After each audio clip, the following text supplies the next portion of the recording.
Good afternoon, everyone. So today we are going to study about animal cell.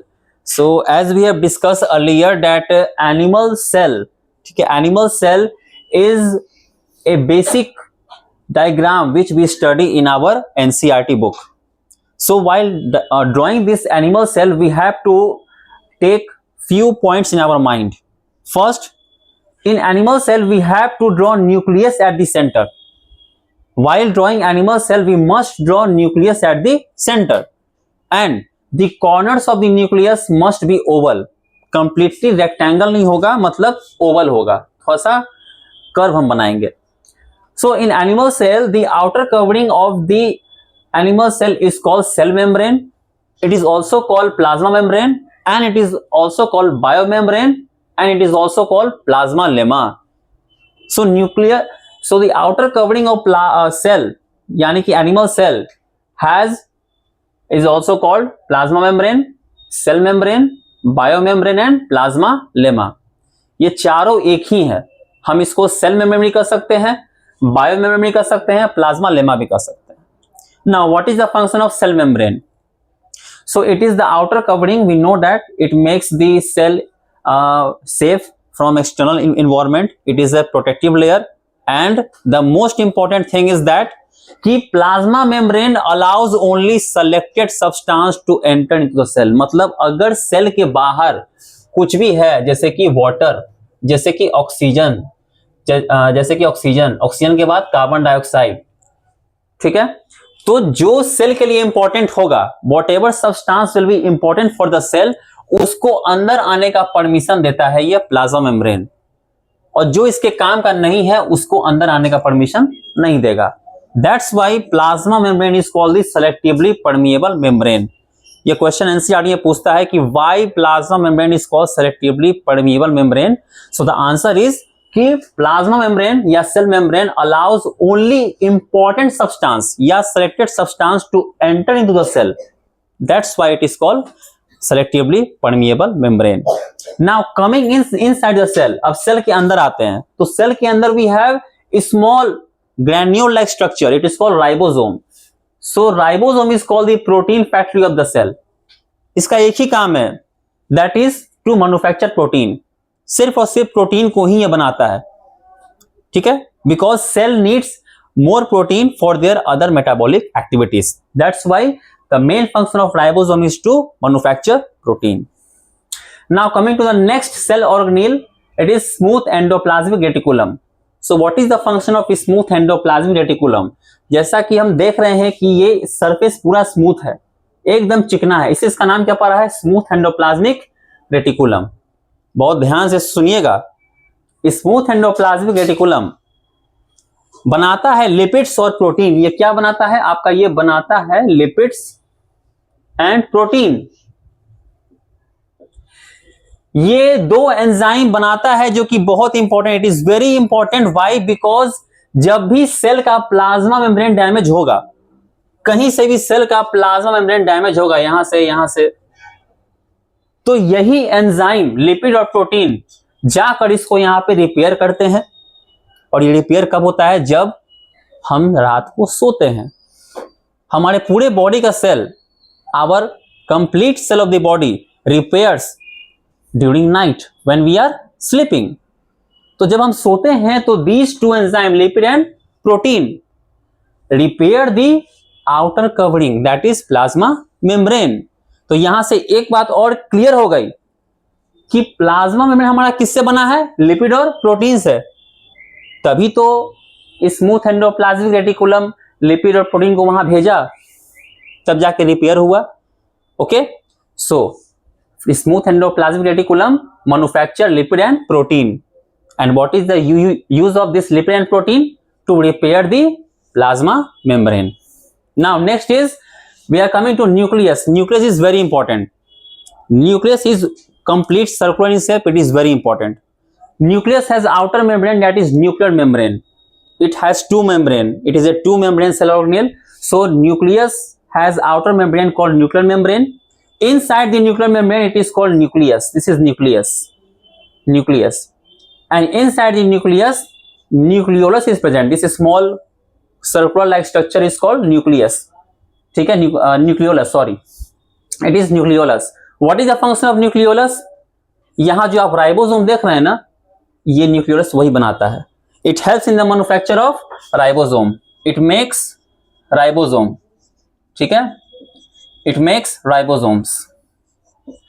So what is the function of nucleolus? To make ribosome. ये जो ribosome यहां आप देख रहे हैं, this ribosome is made by nucleolus, that is the main function of nucleolus.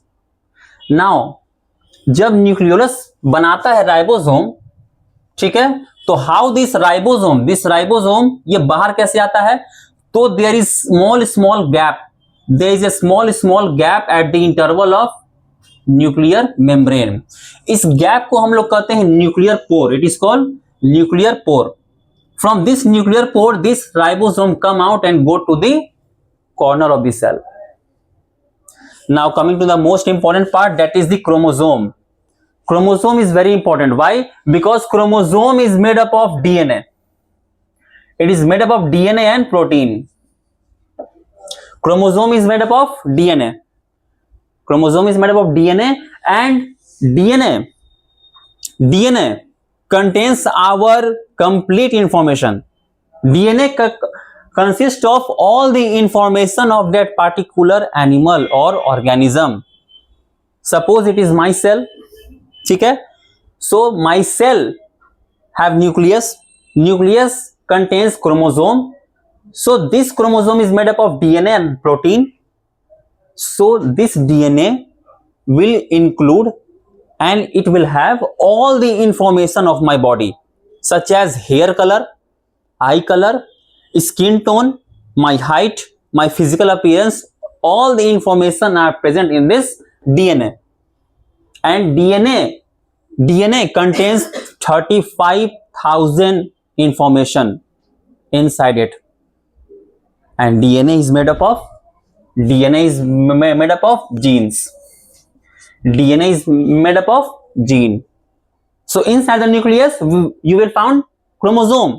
Chromosome is made up of DNA and protein, and DNA is made up of gene, and gene is made up of, again, it is also made up of protein. Got it?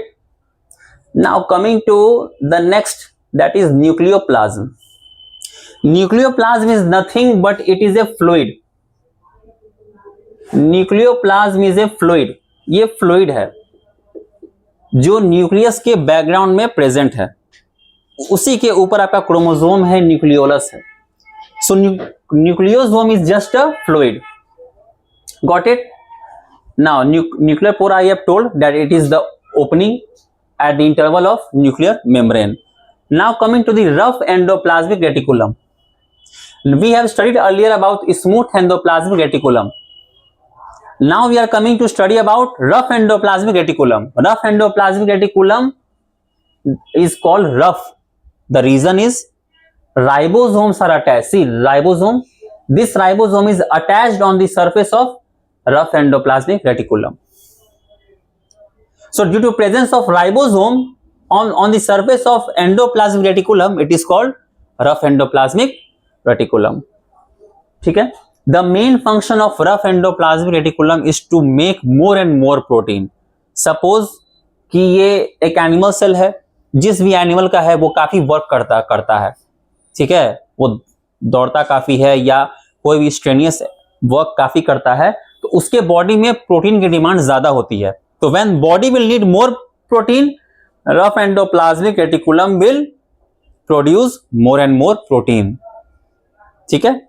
Now coming to mitochondria. Mitochondria is called the powerhouse of the cell. It is called the powerhouse of the cell. Why? Because energy, the production of energy takes place in mitochondria in the form of ATP. In the form of ATP. यहां जो energy बनेगी mitochondria में, जो energy बनेगी किस form में? ATP के form में. ठीक है, एटीपी के फॉर्म में. ATP is adenosine triphosphate.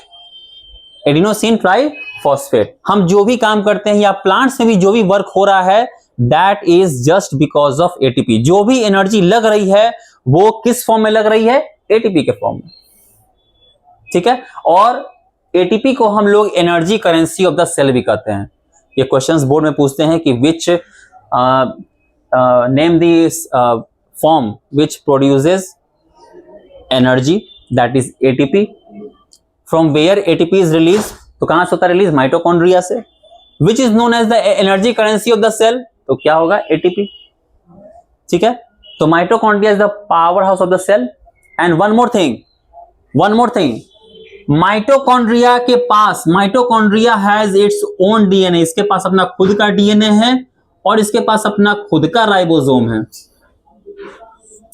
Mitochondria has its own DNA and own ribosome, just like nucleus.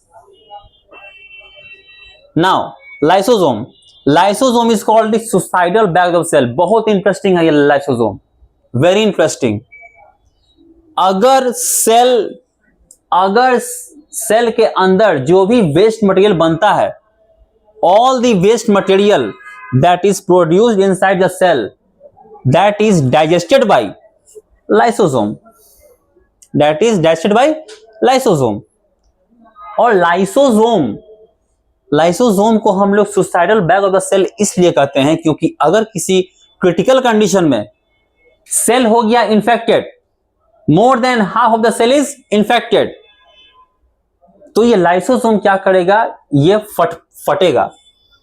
जब ये फटेगा तो इसके अंदर होता है डाइजेस्टिव एंजाइम, और डाइजेस्टिव एंजाइम के निकलते ही बाहर ये पूरा का पूरा सेल खत्म हो जाएगा। ये ऐसा इसलिए करता है ताकि अगले सेल तक इंफेक्शन ना पहुंच सके। कभी कभी होता है कोई माइक्रोब्स, कोई वायरस बहुत ज्यादा स्ट्रांग होते हैं, उस सेल को इस कदर इन्फेक्ट कर देते हैं कि सेल अपने आप को रिकवर नहीं कर सकता है।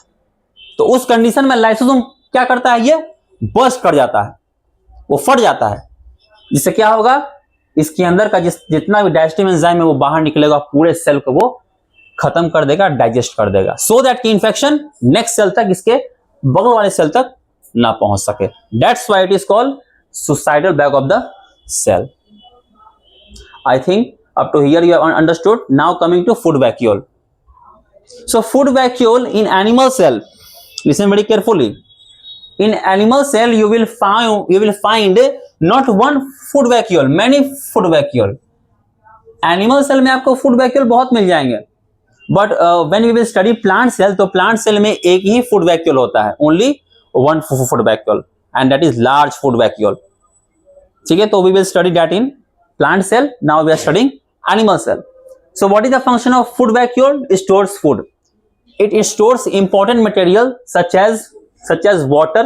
ठीक है, food here is consist of water, sugar, salt, glucose, ठीक है, etc. So this food vacuole stores water, sugar, salt, glucose, and these are many in number. ठीक है, एनिमल सेल में छोटा होता है लेकिन बहुत सारी संख्या में होता है, but in plant cell there is only one large food vacuole.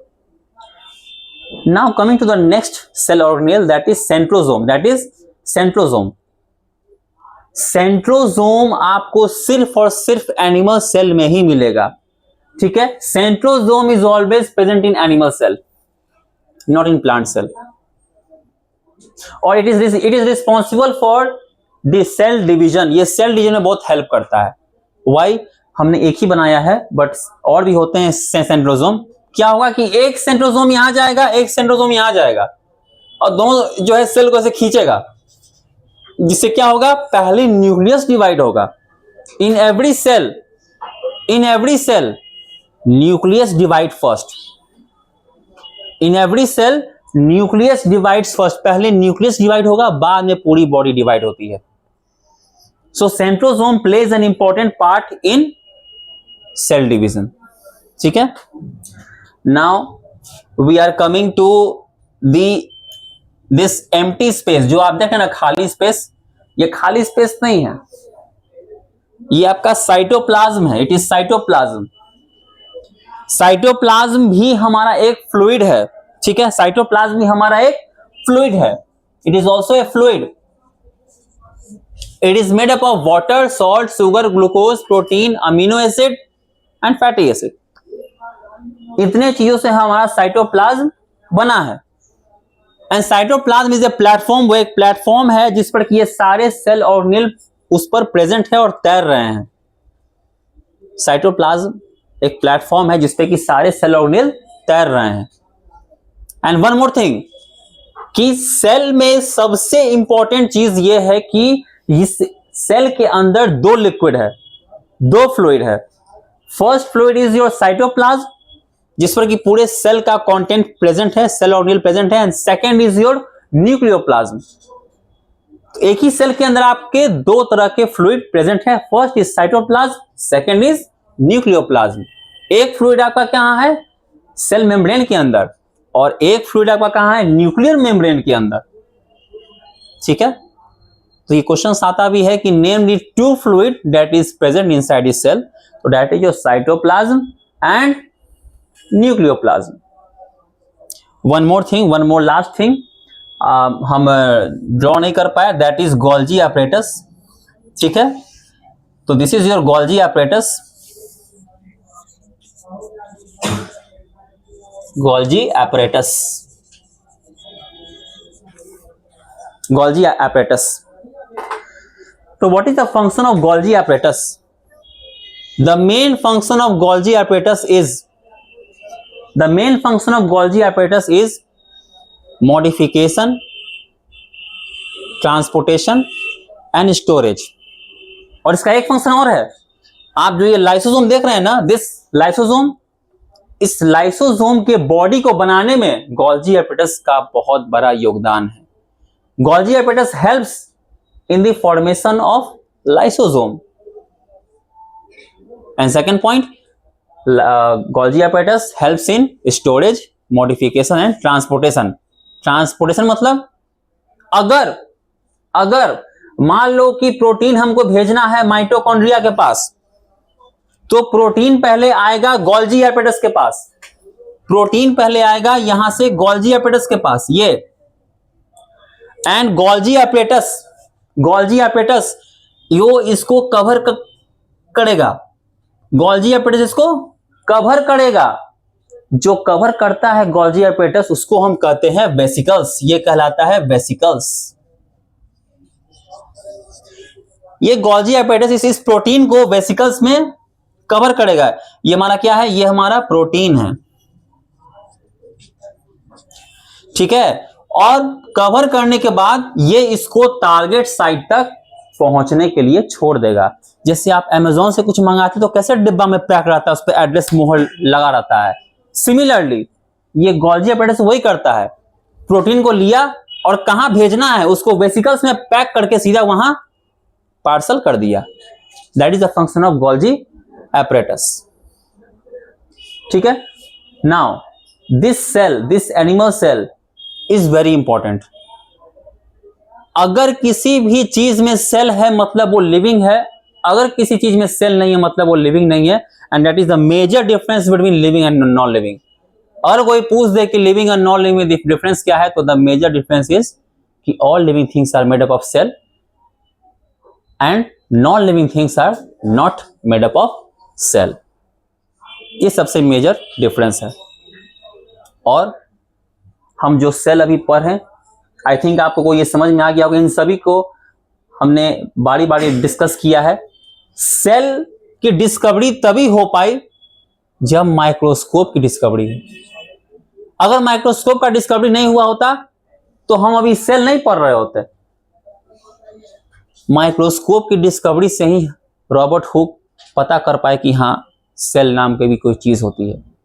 बाद में जब इलेक्ट्रॉन माइक्रोस्कोप डिस्कवर हुआ 1940 में, तो हम सेल के अंदर की चीजों को अच्छे से स्टडी कर पाए। क्योंकि जो सिंपल माइक्रोस्कोप था वो कितना देखेगा, थोड़ा सा जूम करेगा 10x 50x, लेकिन जब इलेक्ट्रॉन माइक्रोस्कोप बना तो वो जूम कर सकता था 1000x 10,000x 50,000x। तो और क्लियर हो गया स्टडी ऑफ सेल मेम्ब्रेन, इतने सारे सेल ऑर्गेनेल, न्यूक्लियस, क्रोमोसोम, बहुत इंपॉर्टेंट हो गया। और आज वो चैप्टर हम पढ़ रहे हैं। अदरवाइज जब तक माइक्रोस्कोप का डिस्कवरी नहीं हुआ था तब तक हमको पता ही नहीं था कि सेल भी होता है। और एक चीज और, माइक्रो ऑर्गेनिज्म भी हमको नहीं पता था कि होता है। हमको तो लगता था कि प्लांट्स और एनिमल्स ही हैं जो लिविंग थिंग है धरती पर, लेकिन माइक्रोस्कोप की डिस्कवरी के बाद क्लियर हो गया कि नहीं, प्लांट्स और एनिमल्स के अलावा माइक्रो ऑर्गेनिज्म भी हैं। तो अगर माइक्रोस्कोप की डिस्कवरी नहीं होती तो दो चीज हमारे सामने कभी नहीं आता, study of cell and study of micro organism. ठीक है, तो आई थिंक आज के क्लास के लिए इतना ही। बाकी आप लोग नेक्स्ट क्लास में इस डायग्राम को रिवाइज करके आइएगा। नेक्स्ट क्लास में हम लोग प्लांट सेल स्टडी करेंगे। ठीक है, थैंक यू।